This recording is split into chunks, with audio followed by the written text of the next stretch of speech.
Hello friends. Lockdown classes में हम पढ़ रहे थे केमिस्ट्री में चैप्टर नंबर 2 विलियन सॉल्यूशन।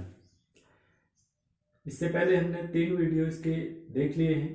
आज चौथा पार्ट नंबर 4 चौथा वीडियो में डाल रहा हूँ इसका, जिसमें हम पढ़ेंगे राउले का नियम। देखो, इससे पहले हमने हेनरी का नियम पढ़ा था, वाष्प दाब के बारे में पढ़ा था। आज हम उन्हीं से संबंधित एक नियम पढ़ेंगे, राउले का नियम। देखिए क्या कहता है। राउले का नियम पढ़ेंगे अपन 2 अलग अलग विलियनों के लिए। एक तो पढ़ेंगे द्रव्य विलियन के लिए और एक दूसरा पढ़ेंगे ठोस द्रव्य विलियन के लिए।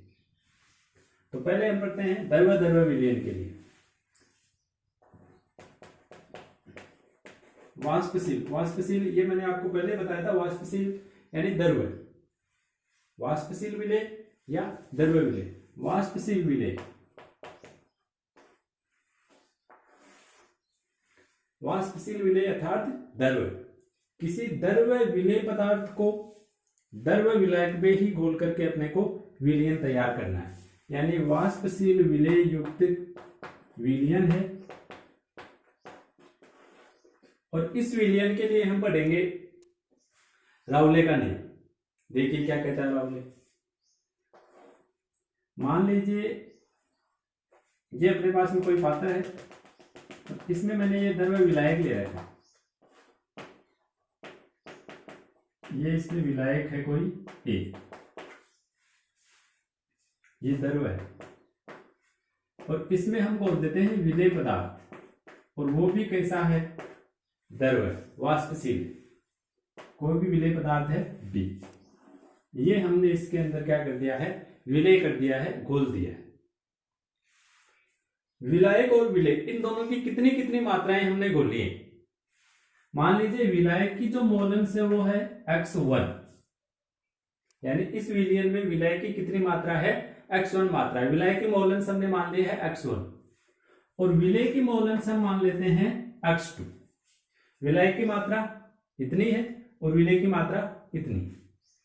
अब इसके वाष्प दाब की बात करते हैं। विलयन है, इसमें विलायक के मॉलिक्यूल्स ए के अणु भी हैं और विलेय यानी बी के अणु भी। ये पात्र को हमने ऊपर से बंद कर दिया।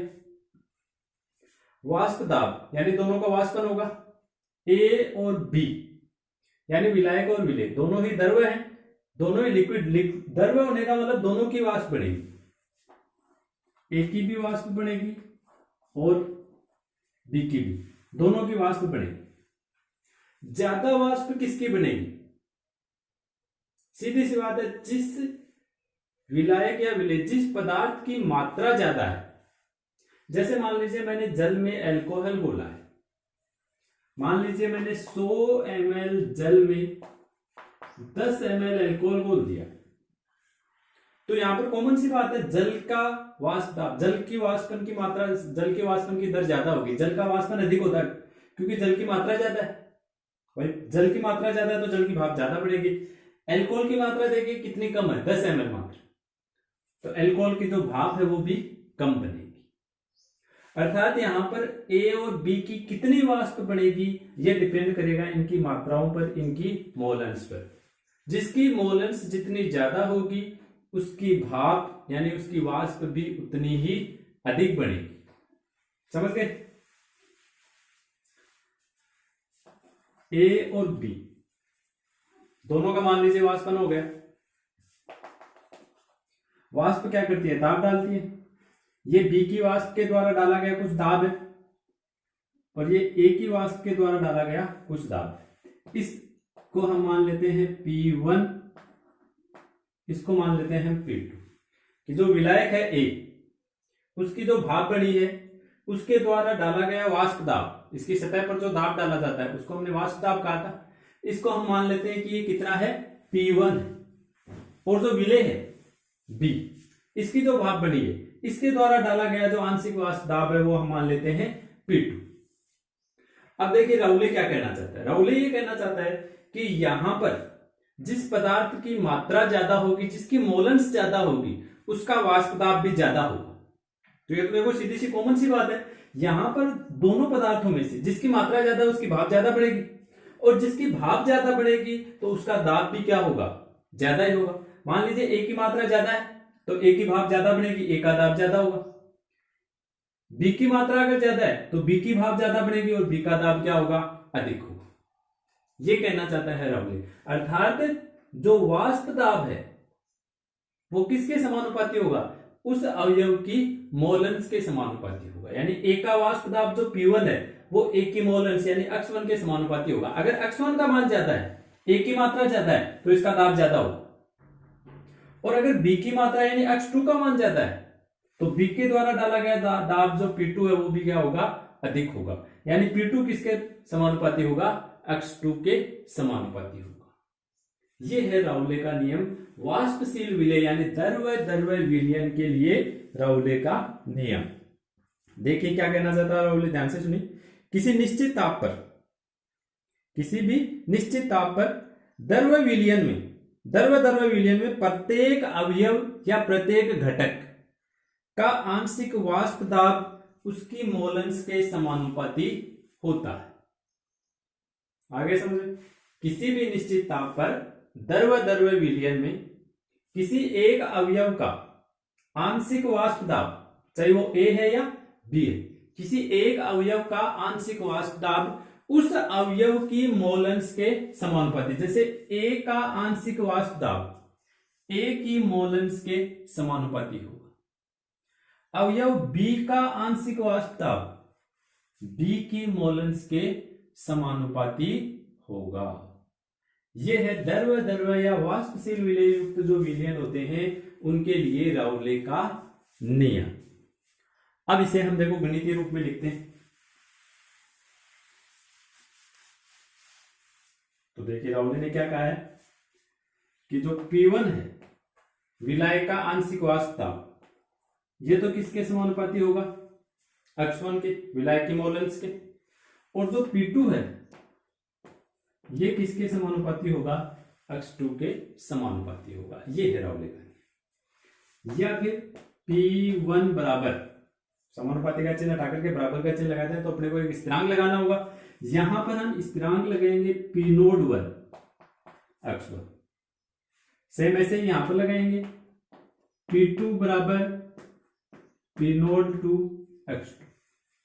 यहां पर हमने ये जो स्थिरांक लगाए हैं P01 और P02, ये क्या है, ये P01 जो आपने विलायक लिया था उस विलायक का शुद्ध अवस्था में वाष्प दाब है। किसी भी द्रव्य पदार्थ का शुद्ध अवस्था में जो वाष्प दाब होता है, निश्चित ताप पर शुद्ध अवस्था में वाष्प दाब वो फिक्स होता है यानी स्थिरांक होता है, और हमने वो स्थिरांक यहां पर यूज में लिया है। P01 विलायक का शुद्ध अवस्था में वाष्प दाब, सेम ऐसे P02 क्या हो जाएगा, विलय का शुद्ध अवस्था में वाष्प दाब। यानी दोनों को मिलाने से पहले, घोलने से पहले, मिश्रण विलयन बनाने से पहले विलायक का जो वाष्प दाब था वो P01 था और जो विलय का था वो P02 था। अब घोलने के बाद में विलायक का तो P1 हो गया और विलय का P2 हो गया। समझ गए, यहां पर P01 और P02 हमने क्या लिया। तो ये विलायक और विलय दोनों के लिए हमने क्या निकाल लिए हैं, वाष्प दाब। एक हमने कक्षा 11 में एक नियम पढ़ा था, डाल्टन का आंशिक दाब का नियम, अगर आपको ध्यान में हो तो, कि किसी पात्र में अगर दो या दो से अधिक गैसें अक्रिय जो आपस में क्रिया नहीं करती हो, ऐसी गैसें अगर आपस में जो क्रिया नहीं करती हैं वो अगर किसी पात्र में भरी हुई है तो उन गैसों के द्वारा डाला गया जो कुल दाब होता है वो उन सभी गैसों के आंशिक दाबों के योग के बराबर होता है। ये नियम हमने पढ़ा था। देखो P टोटल यानी कुल दाब बराबर हमने लिखा था P1 प्लस P2। अगर दो गैसें हैं तो, तीन गैसें हैं तो P1 plus P2 plus P3 हो जाएगा, चार है तो P1 plus P2 plus P3 plus P4। तो यहां पर आपके पास में जो पदार्थ जो विलयन है उसमें कितनी गैसें हैं यानी कितनी वाष्प, दो वाष्प बनी है, विलायक की और विलय की। तो डाल्टन का अगर नियम हम यहां पर लगा दें तो P टोटल यानी कुल दाब बराबर कितना हो जाएगा, P1 प्लस P2। और P1 और P2 के मान अपने पास में है। P1 बराबर क्या होता है, P01 x1 और P2 बराबर होता है P नोट टू x2। तो मैं P1 का मान रख देता हूं P note 1 x1 plus P2 का मान होता है P नोट 2 x2। ये मैंने P1 और P2 दोनों के यहां पर मान इसमें पुट कर दिए। तो देखिए कुल दाब बराबर कितना आता है। एक हमने x1 x2 ये क्या है, x1 क्या है विलायक की मोलेंस, x2 क्या है विलेय की मोलेंस। ये हमने एक दिन पढ़ा था कि x1 प्लस x2 इन दोनों का योग कितना होगा, हमेशा 1 होगा। तो यहां से हम x1 बराबर 1 माइनस x2, x1 बराबर 1 माइनस x2 हो जाएगा। ये मान रख सकते हैं x1 के लिए। तो देखो समीकरण क्या बन जाएगी, P नोट 1 और x1 का मैं ये मान रख देता हूं 1 माइनस x2, ये x1 की जगह मान रख दिया, plus P note 2 x2। P note 1 को अंदर मल्टीपल कर देते हैं, अंदर गुणा करते हैं, देखो क्या आता है। P नोट 1 को 1 के साथ में गुणा करते हैं तो P note 1 minus P note 1 को x2 के साथ में गुणा करते हैं P note 1 x2 plus P note 2 x2। या फिर इसको आप ऐसे भी लिख सकते हैं P नोट 1 और यहां से आप x2 को कॉमन ले सकते हैं। ये प्लस का x2 हमने कॉमन ले लिया। अब कॉमन लेने के बाद में देखो अंदर बचा क्या है, यहां से x2 कॉमन आने के बाद में माइनस का P नोट 1 बचेगा और यहां पर बचेगा प्लस का P नोट 2। ये आ गया कुल दाब P टोटल। आगे समझ। या फिर इसको आप देखो ये P नोट 1 माइनस का है, P नोट 2 प्लस का है, तो आप इसको ऐसे भी लिख सकते हैं P note 2 minus P note 1, P note 2 minus P note 1। पहले माइनस का चिन्ह लगाना पड़ेगा। P नोट 1 माइनस का है तो उसको मैंने आगे लिख दिया, P नोट 2 प्लस का है तो उसको हमने पहले। ये आ गया वाष्पशील विलेय युक्त विलयन के लिए कुल दाब। देखिए सीधा सा छोटा सा गणितीय रूप है राउले नियम का, एकदम इजी सा, समझ में आ गया होगा आपको। आगे चलते हैं। आगे हम इनके लिए बनाएंगे ग्राफ। राउले नियम के लिए अपन ग्राफ बनाते हैं। तो ग्राफ बनाएंगे किसके लिए, पहले यहां पर आप समझिए थोड़ा सा। ये मेरे पास में कोई पात्र है और इस पात्र में मैंने शुद्ध विलायक ले रखा है। केवल कौन है, विलायक। इसमें आपको भी करना क्या है, धीरे धीरे बाहर से विलेय पदार्थ मिलाना है, लेकिन ध्यान रहे आयतन बढ़ना नहीं चाहिए। यानी आपने जितना विलेय पदार्थ मिलाया है उतना मान लीजिए हमने विलायक बाहर निकाल दिया। जैसे मैं 10 ml विलेय पदार्थ घोलूंगा तो 10 ml विलायक बाहर आ गया, विलयन बढ़ जाएगा। फिर धीरे धीरे विलेय पदार्थ मिलाते जाइए और विलायक की मात्रा को क्या करते जाइए, कम करते जाइए। ये हमने शुरू में ये स्थिति लिए, शुद्ध विलायक है। तो फिर आपके पास में एंड में क्या बचेगा, धीरे धीरे ये प्रक्रिया दोहराते रहिए, धीरे धीरे विलेय बाहर से मिलाते जाइए और विलायक को बाहर निकालते जाइए। विलेय मिलाया, विलायक निकाल लिया, विलेय मिलाया, विलायक निकाल लिया। तो लास्ट में एक स्थिति ऐसी आ जाएगी कि उस समय इसमें केवल और केवल शुद्ध विलेय पदार्थ बचेगा। केवल क्या बचेगा, शुद्ध विलेय पदार्थ शेष रह जाएगा। समझ गए। इसके लिए अपने को ग्राफ बनाना है। ये हम बनाते हैं राउले नियम का ग्राफ। ग्राफ किस किस के बीच में बनाएंगे, देखो राउले ने क्या बताया था, राउले का नियम देखिए, P1 समानुपाती x1, P2 समानुपाती x2। P और x के बीच में संबंध, दाब और मोलेंस के बीच में संबंध बताया था राउले ने। तो अपन ग्राफ बनाएंगे दाब और मोलेंस के बीच में। तो इधर तो मैं ले लेता हूं दाब और इधर हम लेते हैं मोलेंस।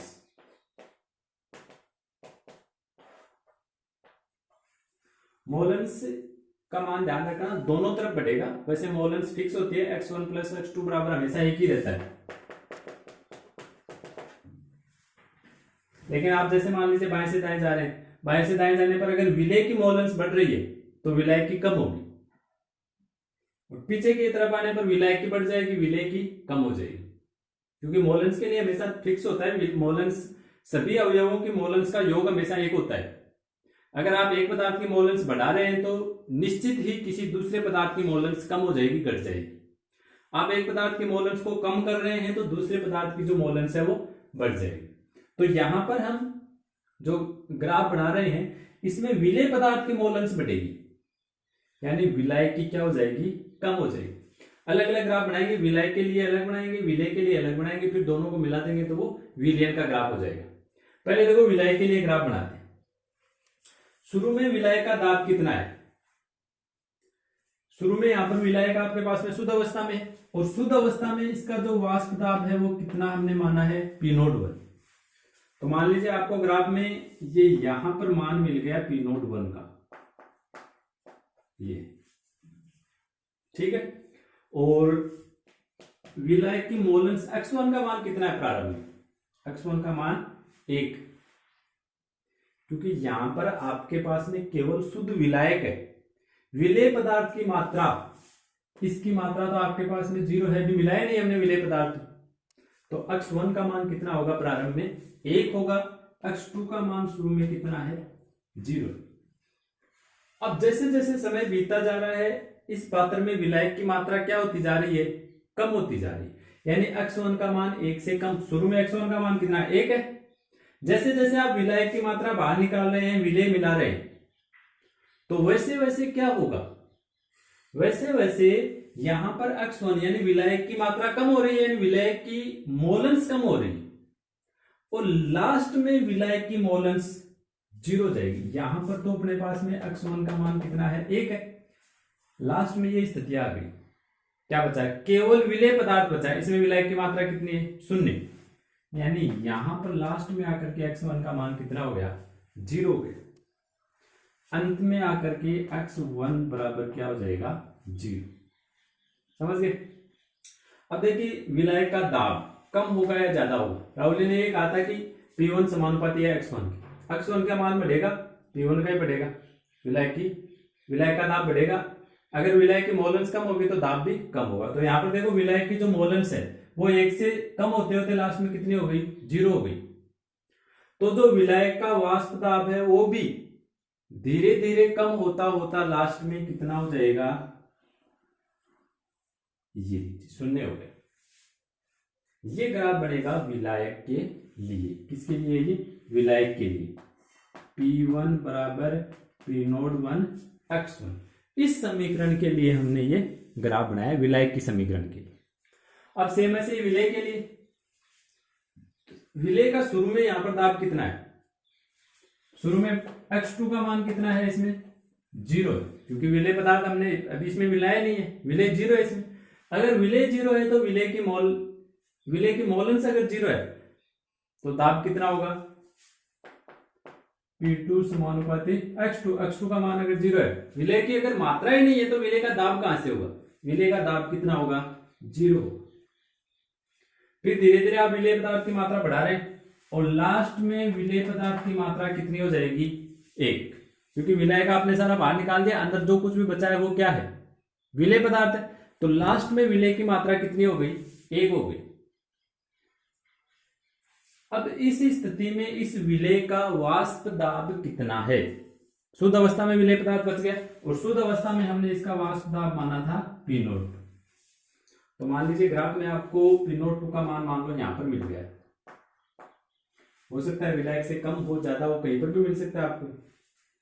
तो ये वाष्प दाब है, इसमें धीरे धीरे वृद्धि होगी, क्योंकि विलायक की मात्रा तो कम हो रही थी, तो विलायक का तो दाब कम हो गया और विलेय की मात्रा धीरे धीरे बढ़ रही है, तो ये विलेय का दाब भी धीरे धीरे क्या हो जाएगा, बढ़ जाएगा इस तरह से। और लास्ट में जाकर के x2 का मान कितना हो गया, 1।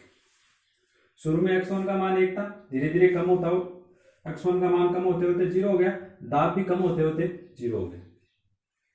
प्रारंभ में x2 का मान 0 है, लास्ट में बढ़ते बढ़ते x2 का मान 1 हो गया, दाब भी बढ़ते बढ़ते देखो अधिकतम हो गया। कितना हुआ है अधिकतम, P02। ये अपने को मान मिल गया यहाँ पर P02। ये जो ग्राफ बना है ये किसके लिए है, P2 बराबर P02 x2, इस समीकरण के लिए, विलेय वाले समीकरण के लिए हमने ये ग्राफ बना दिया। ये विलायक का ग्राफ है और ये विलेय का ग्राफ है। अब अपने को बनाना है विलयन का ग्राफ। तो विलयन कैसे बनता है? विलायक प्लस विलेय बराबर विलयन। तो ये मैं विलेय और ये विलायक, ये इन दोनों को मैंने मिला दिया। किसका ग्राफ बन गया है? ये विलयन का सॉल्यूशन का ग्राफ बन गया है। P टोटल बराबर P1 प्लस P2। विलयन वाले समीकरण के लिए ये इस तरह का ग्राफ बनेगा। ये है राउली नियम का ग्राफ। देखो सीधा सा ग्राफ है।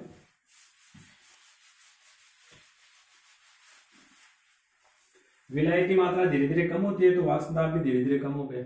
विलय की मात्रा अपन बढ़ा रहे हैं तो धीरे धीरे इसका वाष्प दाब भी बढ़ गया। तो ये विलायक कम हो गया और ये विलय बढ़ गया।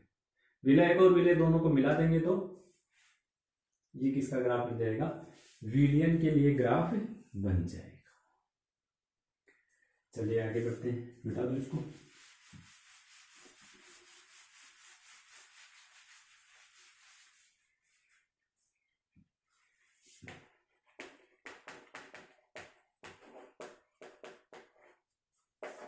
अब अपन पढ़ेंगे अवाष्पशील विलेय युक्त विलयन।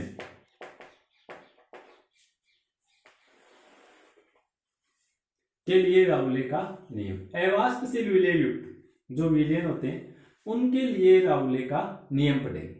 देखिए अवाष्पशील का मतलब यहां पर क्या हो गया? ठोस। कि इस बार हमने द्रव्य में बाहर से क्या घोल दिया है? कोई ठोस पदार्थ मिला दिया है, ठोस पदार्थ उसमें घोल दिया है, तो वाष्प दाब पर क्या प्रभाव पड़ेगा?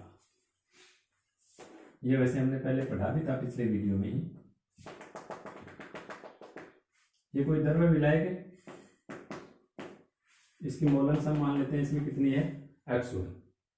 और इसमें मैं कोई ठोस विलेय पदार्थ बोल देता हूं जिसकी मोलेंस कितनी है? X2। तो राउले के अनुसार अगर यहां पर हम देखें P1 बराबर P01 X1 होगा, लेकिन P2 का मान इस बार 0 होगा। ये पहले हम पढ़ चुके हैं। देखो ये तो अपना विलायक। विलायक कैसा है? द्रव्य। मैंने पात्र को ऊपर से बंद कर दिया। इस बार जो विलायक है वो तो द्रव्य है, तो उसका तो भाप बन जाएगी। ये उसका तो क्या हो गया? वाष्पन हो गया। पहले बन रही थी, अब भी बन रही। लेकिन जो विलेय पदार्थ है वो इस बार ठोस है। तो हम जानते हैं कि अगर विलेय पदार्थ ठोस है तो उसका वाष्पन नहीं होगा, उसकी भाप यहां पर नहीं बनेगी। अब सीधी सी बात है, अगर विलेय की भाप ही नहीं बनी है तो विलेय का वाष्प दाब, विलेय की भाप के द्वारा डाला गया दाब जो P2 है उसका मान कितना होगा? 0 होगा। क्योंकि जब जिस पदार्थ की वाष्पन ही नहीं हुआ है, उसकी भाप बनी नहीं है, तो उसका दाब कहां से होगा? तो इसका विलेय पदार्थ का जो वाष्प दाब है वो P2 का मान इस बार कितना होगा? 0 हो जाएगा। और ये इसकी भाप नहीं बनने के कारण, ये हमने पढ़ा था, एक का भी वाष्पन है वो कम होगा। शुद्ध अवस्था में एका वाष्पन ज्यादा हो रहा था, अब यहां पर एका वाष्पन धीरे धीरे कम होता है। ये भी पढ़ा था हमने, क्योंकि जो ठोस के कण होते हैं वो इसकी सतह पर आ जाते हैं बीच बीच में इस तरह से। और सतह पर आने का मतलब इसने इस द्रव पदार्थ की सतह को एक तरह से ढक दिया है। और जहां जहां से द्रव्य की सतह को हमने ढक दिया है वहां से फिर उसकी भाप नहीं बनेगी, उसका वाष्पन नहीं होगा। वाष्पन नहीं होगा यानी कम होगा। अगर वाष्पन कम होगा तो वाष्प भी कम बनेगी और वाष्प के द्वारा डाला गया दाब भी क्या होगा? कम हो जाता है, जिसको हम कहते हैं वाष्प दाब में अवनमन, वाष्प दाब में कमी हो जाती है। तो इस बार कुल दाब कितना हो जाएगा? P टोटल बराबर P1 प्लस P2। लेकिन P2 का मान तो कितना है? 0। यानी P टोटल बराबर कितना हो जाएगा? P1 के बराबर ही हो जाएगा इस बार कुल दाब। P टोटल बराबर, या P1 का मान रख सकते हैं P01 X1।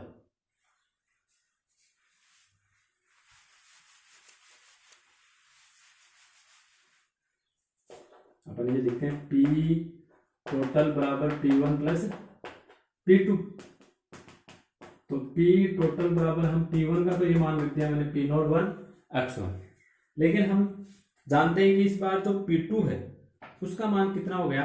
0 हो गया। तो P टोटल बराबर कितना हो गया? P01 X1।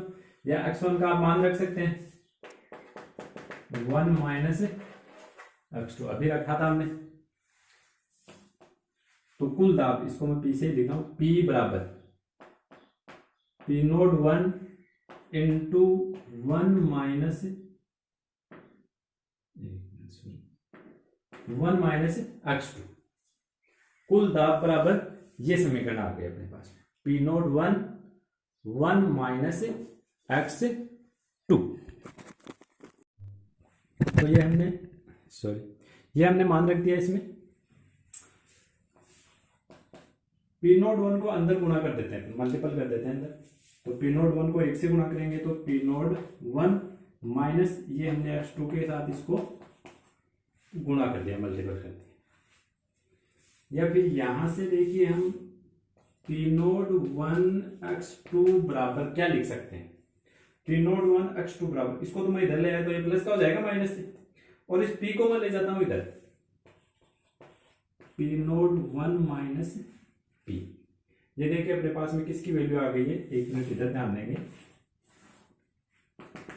ये तो है मेरे पास में कोई द्रव्य विलायक, ठीक है।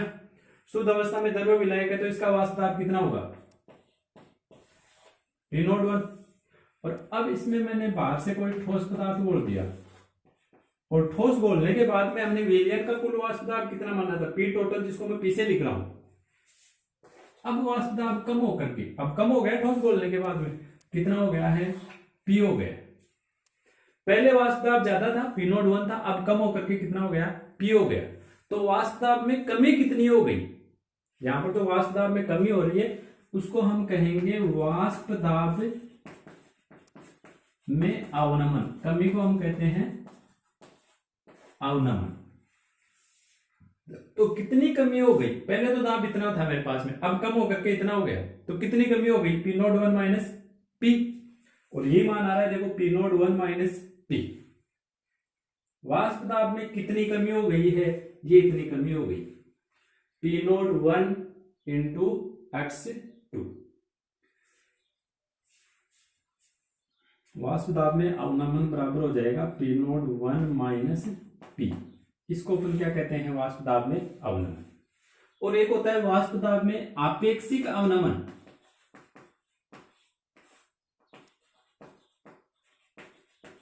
देखो वाष्प दाब में अवनमन किसे कहते हैं, किसी द्रव्य विलायक में ठोस पदार्थ घोलने से विलयन के वाष्प दाब में जो कमी होती है उसे वाष्प दाब में अवनमन कहते हैं। और वाष्प दाब में अपेक्षिक अवनमन किसे कहते हैं, वाष्प दाब में अवनमन एवं शुद्ध अवस्था में जो द्रव्य विलायक है उसके वाष्प दाब का अनुपात, उसको हम कहेंगे वाष्प दाब में अपेक्षिक अवनमन। देखिए किसको कहेंगे, वाष्प दाब में अवनमन, यानी कितनी कमी हो गई। इसको अपन डेल पी के द्वारा भी लिख सकते हैं, परिवर्तन को डेल के द्वारा लिखते हैं। तो ये जो पी नोट 1 माइनस पी है, इसको अगर आप चाहें तो डेल पी के द्वारा भी लिख सकते हैं, या पी नोट 1 माइनस पी के द्वारा लिख सकते हैं। वाष्प दाब में अपेक्षिक अवनमन, वाष्प दाब में कमी एवं शुद्ध अवस्था के वाष्प दाब के अनुपात को, यानी ये बराबर मैं लिख सकता हूं del P upon P naught 1। कमी तो कितनी हुई है, डेल पी या पी नोट 1 माइनस पी, और पहले कितना वाष्प दाब था, पी नोट 1।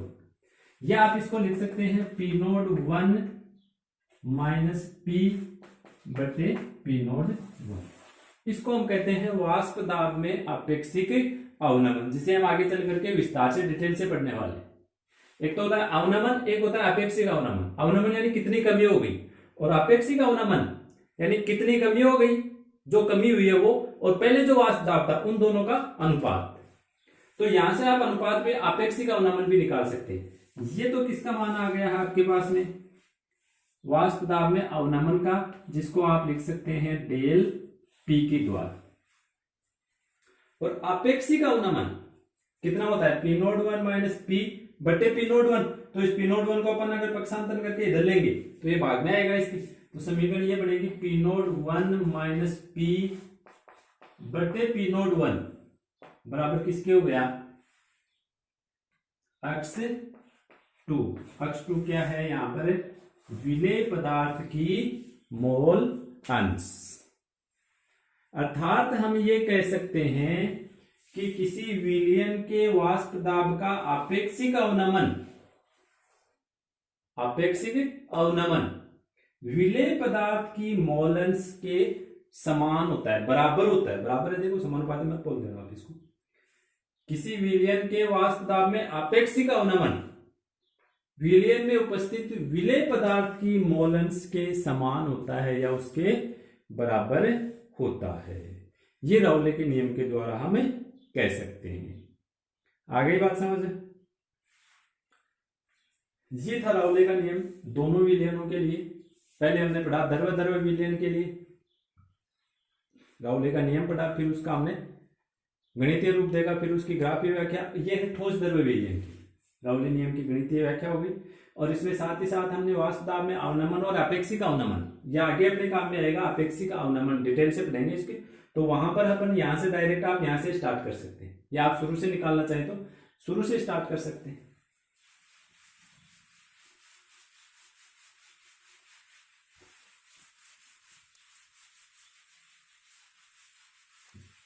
उसके बाद में हम पढ़ेंगे जो राउले का नियम है, उसके आधार पर हमने विलयनों को बांट दिया है दो भागों में।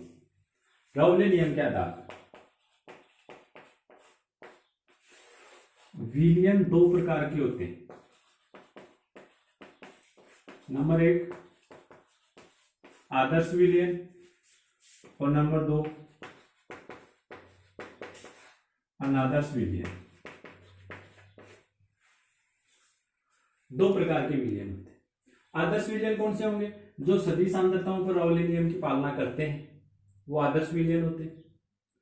और जो विलयन सभी सांद्रताओं पर राउले नियम की पालना नहीं करते हैं, उनको क्या कहते हैं? अनादर्श विलयन। सीधा सा टाइप है, जो राउले नियम की पालना करेंगे वो आदर्श विलयन, और जो पालना नहीं करेंगे वो अनादर्श विलयन।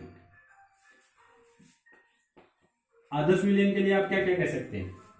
नंबर 1 आप ये कह सकते हैं कि ये राउले नियम की पालना करते हैं, सभी सांद्रताओं पर राउले नियम की पालना करते हैं। नंबर 2 आप इनके लिए कह सकते हैं कि डेल वी का मान इनके लिए 0 होता है। डेल वी शून्य होने का मतलब क्या है कि आपने जितना विलायक और विलेय मिलाया है, विलयन का आयतन उतना ही है।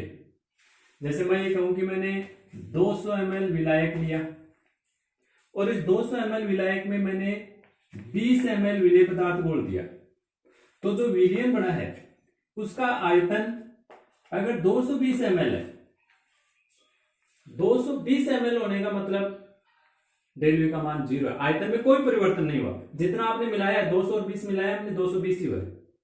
अगर आयतन 220 से कम हो जाए या ज्यादा हो जाए, अगर कम हो जाए, जैसे मान लीजिए आयतन 210 ml हुआ, तो अपन ये कहेंगे कि जो डेल वी है आयतन में परिवर्तन हुआ है, और आयतन में क्या परिवर्तन हुआ? आयतन कम हो गया, यानी डेल वी का मान माइनस में आएगा, ऋणात्मक हो गए।